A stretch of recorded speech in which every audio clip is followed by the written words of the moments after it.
안녕하세요. 사연살롱이에요. 오늘의 사연입니다. 엄마가 우시네요. 마음이 찢어집니다. 너희랑 행복하게 살 거라고 아빠 하늘나라 보낼 때 약속했다고. 근데 엄마가 어제 오늘 아빠가 참 많이 보고 싶다 하십니다. 저도 많이 울었습니다. 우리한테 그런 짓을 하고도 계속 결혼 준비가 진행되는 줄 착각하더라고요. 정말 어이가 없다는 게 이런 거군요. 오늘 하루 무슨 정신으로 지냈는지 모르겠어요. 저는 30살, 남친은 32살, 연애한 지 3년 됐고요. 원래 올 가을 결혼할 예정이었습니다. 3년하고도 3개월 전에 영어학원에 등록을 했었어요. 언니가 호주 현지인과 결혼을 했고 한국과 호주에서 2번의 결혼식을 했고요. 형부와 좀 더 가깝게 많은 대화를 나누고 싶었는데 제 영어 실력이 그리 좋지 않아 공부하고자 등록했던 영어학원에서 남친을 만났어요. 그때 엄마도 2달 정도 같이 학원을 다녔어요. 그래서 엄마와 남친도 서로 알고 자주 함께 만나고 잘 지냈습니다. 엄마는 남친이 영어를 잘하는 사람이니 형부랑도 잘 어울릴 수 있고 좋다며 남친을 아들처럼 많이 챙겨주셨고요. 그 사람도 참 엄마한테는 잘하는 사람이었습니다. 결혼 얘기는 작년부터 나왔습니다. 제가 9수라고 내년에 결혼하자고 농담 반 진담 반 저희끼리 얘기했고 그 집 부모님도 작년 연말에 만나서 식사할 때 얼른 결혼하라고 막 그러셨고요. 그러면서 전 남친이 설날 당일 오후에 저희 집에 와서 같이 밥을 먹으면서 결혼 얘기를 꺼냈습니다. 긍정적인 분위기에서 얘기가 오고 갔고 집장만 혼수 이런 얘기도 하고 저는 잘 몰라서 언니도 외국인이랑 결혼을 해서 예단 혼수 그런 건 전혀 없었거든요. 엄마랑 남친이랑 이런저런 얘기를 하다가 요즘에는 남자가 집 해오고 그러는 거 아니라고 집은 정확히 반반하자고 저희 엄마가 그러셨어요. 부모님께 부담 갖지 말라고 전해드리고 여유 있는 집에서 더 해갈 수도 있는 거라고 엄마가 그렇게까지 생각해주고 했는데 그리고 부산의 백화점 그 안에 모 커피 전문점 하나를 계약할 건데 결혼 선물로 그 커피 전문점 주겠다고 엄마가 남친과 저한테 말했어요. 저는 그때 정말? 정말? 외치면서 마냥 좋아만 했네요. 한숨만 나옵니다. 저도 30살 먹도록 정말 저란 인간 왜 이리 철이 없었는지 저도 학원을 하고 있습니다. 어릴 때부터 그림 그리는 걸 좋아해서 대학원 동기 2명과 함께 학원을 하고 있는데 저는 커피숍을 운영할 만큼 사회생활도 안 해봤고 그리고 그림 그리는 것도 계속 하고 싶고 그래서 남친이 그 커피숍 맡아서 하겠다고 하길래 그러라고 했어요. 나중에 알게 된 사실이지만 남친이 엄마한테 그 커피숍 명의를 자기 앞으로 해달라고 했더라고요. 뻔뻔하게. 바보같이 착한 우리 엄마. 이미 계약서에 사인했으니 미안하다며 결혼하고 명의 바꿔주겠다고 남친한테 사과하셨답니다. 그놈 속도 그때 알았어야 했는데. 여튼 당장 그 일을 맡아야 해서 다음 달부턴 커피숍 운영도 배우고 가게 돌아가는 것도 배워야 한다고 남친이 일하고 있는 학원에 그만둔다고 다 얘기가 된 걸로 알고 있습니다. 이런저런 일들이 있었고 철없던 저는 그때는 마냥 좋았습니다. 그러다 어제 상견례를 했어요. 저나 남친 모두 주말에 더 바쁜지라 어쩔 수 없이 평일 저녁에 자리를 가졌습니다. 저는 아버지께서 15년 전에 제가 중학교 2학년 때, 언니가 고등학교 2학년 때 그해 연말에 돌아가셨어요. 아버지께서 사업을 하셨고 엄마는 그냥 옆에서 격리처럼 조금 도와주시면서 꽤나 유복하게 자랐어요. 근데 갑자기 아빠가 석으로 돌아가시고 엄마가 사장님이 돼서 계속 사업을 이어나가셨어요. 그러면서 천상 여작과 가정주부 같았던 엄마 성격도 참 많이 바뀌었죠. 아무래도 남자 직원들을 부리면서 일해야 했고 사업하면서 정말 힘든 일도 많았고 하니까요. 그래도 다 헤쳐나가시고 지금은 아버지 계실 때보다 훨씬 크게 잘 운영해 나가고 계세요.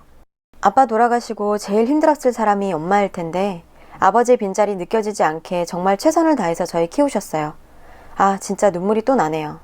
언니는 대학을 외국으로 진학하려고 했는데 아버지 돌아가시고 고민이 많았죠. 근데 엄마가 계획대로 가라고 하셨어요.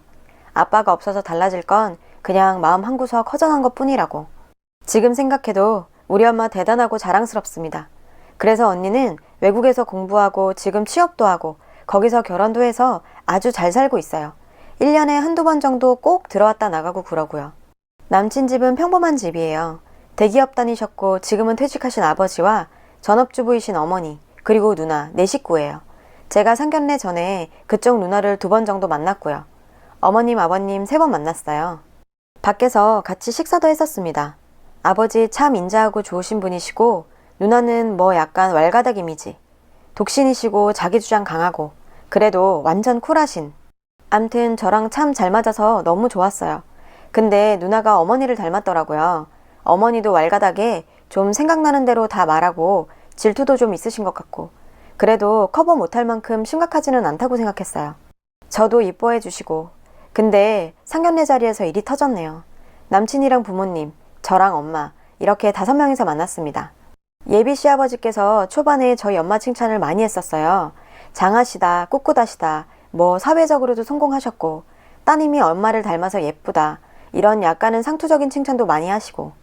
뭐 암튼 이런저런 얘기들. 그때부터 남친 엄마 표정이 안 좋더라고요. 그 와중에도 예식장, 신혼집, 혼수, 예단 등등 꼭 해야 하지만 불편한 얘기들도 아주 정중하게 엄마랑 시아버지랑 나누셨고, 그때까지는 분위기 좋았는데 갑자기 예비 시어머니께서 음식이 맛이 없네, 넌 돈도 있는 집안에서 자란 것 같은데 이런 꾸진 대로 예약했냐? 이러시는 거예요. 제가 잡았거든요. 결혼식은 보통 호텔에서 하지 않냐? 사업해서 손님은 그쪽이 더 많을 것 같으니 돈을 일절 부담하는 게 맞지 않냐? 요즘은 집은 반반 돈 내서 구하더라. 그래도 명의는 남자 명의로 해야 집안이 산다. 혼수는 자기가 안목이 있으니 자기가 고르면 된다. 그러고는 카드를 달라. 사업한답시고 나돌아다니는 엄마 밑에서 애가 잘 컸겠냐? 내가 다시 다 가르쳐야겠다. 밖으로 나다니시니 남자들도 많이 꼬이겠다. 우리 아들한테 새 장인어른 생기는 것 아니냐?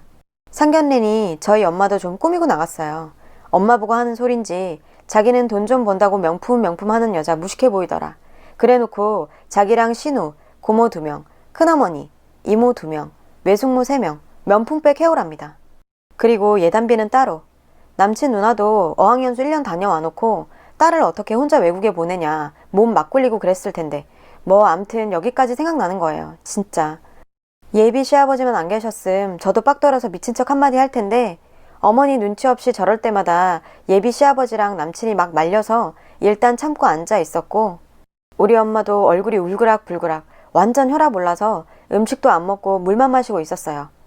근데 예비 시엄마가 자리에도 없는 우리 언니한테 외국서 몸을 막 굴리네 이런 말을 하니까 엄마가 완전 열받으셔서 도저히 안 되겠다고, 여기 더 이상 앉아있는 거 거북하다고, 해도 너무 하신다며 저희 애가 마음에 안 들면 딱 잘라 말을 하시라고, 남의 귀한 자식들 그렇게 막말하는 거 아니라며 쏘아붙이셨어요.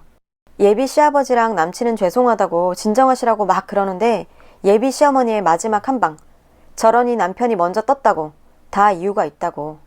네 딸년도 엄마 과부팔자 닮아서 우리 아들 잡아먹으려니라고. 진짜 와, 글을 쓰면서도 너무 흥분되네요. 그래서 엄마가 남친 어머니 뺨을 때리셨어요. 완전 깽판 난 거죠. 그러고는 절 데리고 옷 챙겨서 바로 나왔습니다. 그 이후 그 음식점에서의 상황은 잘 모르겠어요. 어젯밤에 남친이랑 통화하고 한판 싸우고, 제가 미친 듯이 남친 엄마 욕하면서 뭐라 그랬거든요. 근데 남친은 그래도 어떻게 사돈 될 사람 뺨을 때리냐고, 그건 꼭 너희 엄마가 사과해야 한다고 하더라고요. 오늘은 우리 언니랑 통화하고 언니도 완전 흥분해서 결혼 접으라 그러고, 엄마는 어제 저녁 이후로 아무 말씀 안 하세요. 그리고 오늘은 회사 나가셨더라고요. 저는 오늘 아프다고 하고 일하러도 못 갔습니다. 남친이랑 결혼 준비하면서 정말 행복했는데 지금은 너무 화가 나지만 그 사람이 내 짝이라 생각했어요. 뭘 어떻게 해야 할지, 그리고 왜 이런 일이 일어났는지. 이제 남친도 아닌 인간이랑 통화를 했어요. 자기 집도 지금 난리라고 아버지가 많이 화가 나셨나 봐요. 집에 가서 어머니도 울고불고 아버지 화나셔서 술 드시러 나가시고 자기 집안 얘기를 줄줄 하더라고요. 자기 엄마가 철이 없어서 그렇다나? 언제는 우리 엄마 보고 사과하라더니 자기가 시어머니 단속 잘하겠다고 이제 걱정 말라 하더군요. 참 어이가 없었어요. 그러곤 그 사람 누나가 발신자 번호 안 뜨게 전화와서 자기 엄마가 말 실수했고 너네 엄마도 실수하셨다. 서로 사과하고 좋게 넘어가자. 얼굴 붉히고 시작해서 좋을 거 없다. 엄마도 많이 미안해하고 계신다. 그리고 자기 동생 일도 그만두게 해놓고 이러면 어쩌냐. 이렇게 좋은 말로 저를 타이르시다 제가 계속 대답도 안 하고 있으니 계속 한번 만나자고 그러더라고요. 그래서 그 집안 사람 다시 얼굴 볼 일 없을 거라 말하고 전화 끊어버렸어요. 그 이후 핸드폰은 계속 꺼둔 상태고요. 저희 결혼이 계속 진행되는 걸로 완전 착각하고 있더라고요. 미친 거 아니에요? 저는 오히려 거기에서 기분이 확 상했어요. 아무리 개념 없고 정신 나가서 그랬다고 해도 저와 저희 엄마, 그리고 자리에도 없었던 저희 언니까지 그렇게 모욕을 당했는데 찾아와서 사과도 하지 않고 그냥 용서해라? 제가 등신으로 보였나 봐요. 그렇게 고민하고 괴로웠는데 엄마가 회사 앞으로 나오라고 하시네요. 저녁 같이 먹자고 해서 나가서 얘기 많이 했어요. 상견례일은 한마디도 안 하시고 저희가 가끔 갔던 음식점으로 갔어요. 맛있는 것 먹자고 이것저것 주문하고 술도 시키고 그러고는 엄마한테 실망했냐고 물으시더라고요. 그래서 아니라고 나한테 실망했다고 그랬습니다. 세상에서 엄마 제일 존경했고 지금도 앞으로도 영원히 그럴 거라고요. 엄마는 상견례일 얘기 안 하고 싶다 하셔서 저도 그러겠다 하고 밥 먹었어요. 아빠 얘기를 많이 했어요.